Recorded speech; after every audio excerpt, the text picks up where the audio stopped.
आपने देखा ना, मोदी जी प्रधानमंत्री बने, आरएसएस ने उनको बना के दिया और 10% आरक्षण सामान्य वर्ग को दे दिया। आज बिहार में ब्राह्मण, भूमियार, लाला 8 लाख से कम कमाने वाले लोग गरीब हो गया और उनको 10% आरक्षण मिलने लगा।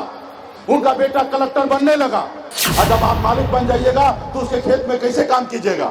उनको ये डर है कि जब आप मालिक बनिएगा तो उसके खेत में काम नहीं कीजिएगा।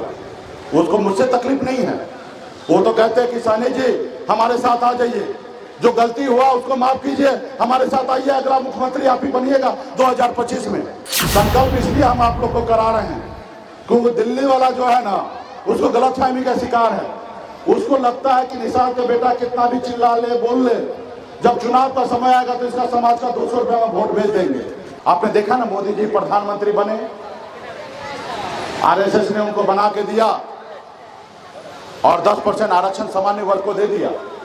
आज बिहार में ब्राह्मण, भूमियार, लाला 8 लाख से कम कमाने वाले लोग गरीब हो गया और उनको 10% आरक्षण मिलने लगा। उनका बेटा कलेक्टर बनने लगा। लेकिन आपका बेटा जो 8,000 रुपया महीना नहीं कमाता है, साल का 1 लाख रुपया नहीं कमा पाता है, लेकिन भारत सरकार के नजरों में वो गरीब नहीं है, उनको आरक्षण नहीं मिलना चाहिए। इसलिए साथियों, ये बदलाव लाना पड़ेगा। आपने साबित किया ना बिहार में कि मल्लाह का बेटा सिर्फ मछली नहीं मारता है, राजनीति भी कर सकता है। हमने दिखाया ना। सिर्फ जरूरी है एकजुट होना, पार्टी के लिए काम करना, मेहनत करना, अपने लोगों को समझाना, आने वाला पीढ़ी के लिए बच्चे को पढ़ाना, लिखाना, समझाना, एकता के साथ रहना, अपने नेता, अपने दल के साथ खड़ा रहना, संगठन के साथ रहना, किसी के साथ अगर गलत हो रहा उसके साथ मजबूती से खड़ा होना, अगर कोई तकलीफ में है तो 10 रुपया उसके पीछे खर्चा करके उसको इलाज कराना, तब जाके ये समाज आगे बढ़ेगा। आज लोग हमें कहता है कि सानी जी आप इतना बड़ा नेता हो कि एक जात की बात करते हैं। हम कहते हैं भाई, हम एक जात की बात नहीं करते हैं। हम जो निषाद की बात करते हैं, ये निषाद हमारे लिए कोई जात नहीं है, ये निषाद हमारा परिवार है। मैं अपने परिवार की बात करता हूँ और परिवार की बात करना कोई गुनाह नहीं है। इसलिए साथियों, आप अपने समाज के, अपने घर परिवार के लोगों, अपने लोगों के लिए लड़ाई लड़ना कोई गुनाह नहीं है। उसके लिए आप नहीं लड़िएगा तो कौन लड़ेगा? आज तक 75 सालों में कोई आया लड़ने के लिए? नहीं आया। और आने वाला 100 साल तक कोई और नहीं आएगा लड़ने के लिए।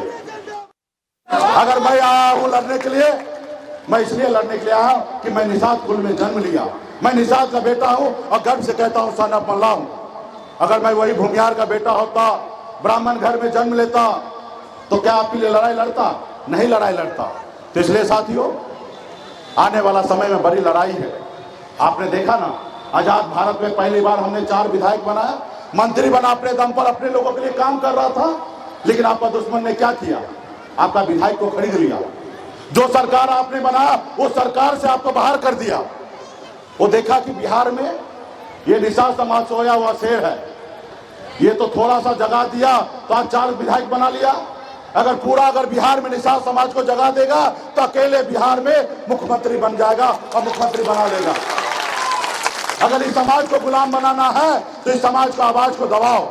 इस समाज का आवाज मुकेश सहनी बन चुका है और उन्होंने एक षड्यंत्र के तहत हमारा विधायक खरीद लिया, हमको सरकार से बाहर कर दिया, फिर हमको रोड पे ला दिया। उनको मुझसे तकलीफ नहीं है, उनको आपसे तकलीफ है, क्योंकि आज तक आप गुलाम बने हैं, कल आप मालिक बन जाइएगा। उनको ये डर है, और जब आप मालिक बन जाइएगा तो उसके खेत में कैसे काम कीजिएगा? उनको ये डर है कि जब आप मालिक बनिएगा तो उसके खेत में काम नहीं कीजिएगा। उसको मुझसे तकलीफ नहीं है। वो तो कहते हैं कि सानी जी हमारे साथ आ जाइए, जो गलती हुआ उसको माफ कीजिए, हमारे साथ आइए, अगला मुख्यमंत्री आप ही बनिएगा 2025 में। वो आ गए, हमारे सामने झुक रहा है। लेकिन हमने कहा भाई, हम मल्लाह का बेटा हैं, हम जाल में मछली फंसाते हैं, जाल में फंसते नहीं हैं। इसलिए साथियों, आने वाला समय में चुनाव है। आज हमारे पास वही शक्ति पावर है जो हमसे दोस्ती करेगा। यूपी, बिहार, झारखंड में 134 लोकसभा सीट है और जो हमसे दोस्ती करेगा वो 60 लोकसभा सीट हारेगा और जो हमसे दुश्मनी करेगा वो 60 लोकसभा सीट हारेगा। ये ताकत हमारे पास है। सिर्फ जरूरी है एकता के साथ रहना, अपने वोट को, ताकत को समझना, और इसके लिए संकल्प करना पड़ेगा, लड़ाई लड़ना पड़ेगा और बदलाव आएगा।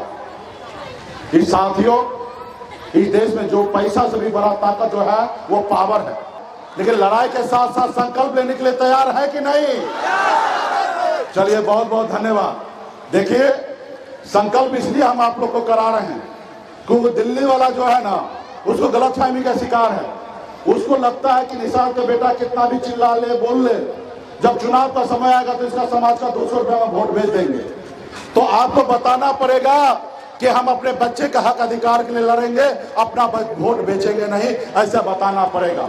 और जब आप बताइएगा तो वीडियो कैमरा वाला भाई वीडियो बनाएंगे और ये वीडियो मोदी जी को रात में पहुंच जाएगा और फिर मोदी जी देखेंगे कि अररिया में निषाद का बेटा, माता, बहन सभी लोगों ने हाथ में गंगा जल लेकर संकल्प ले लिया है कि हम अपना वोट को नहीं बेचेंगे, अपने पार्टी के लिए, अपने नेता के लिए, अपने समाज के हक अधिकार के लिए लड़ाई लड़ेंगे। ऐसा वो देखेंगे और जब वो देखेंगे तो घबराएंगे, डरेंगे, और जब डरेंगे, घबराएंगे तो जल्दी से जल्दी निषाद का आरक्षण लागू करेंगे।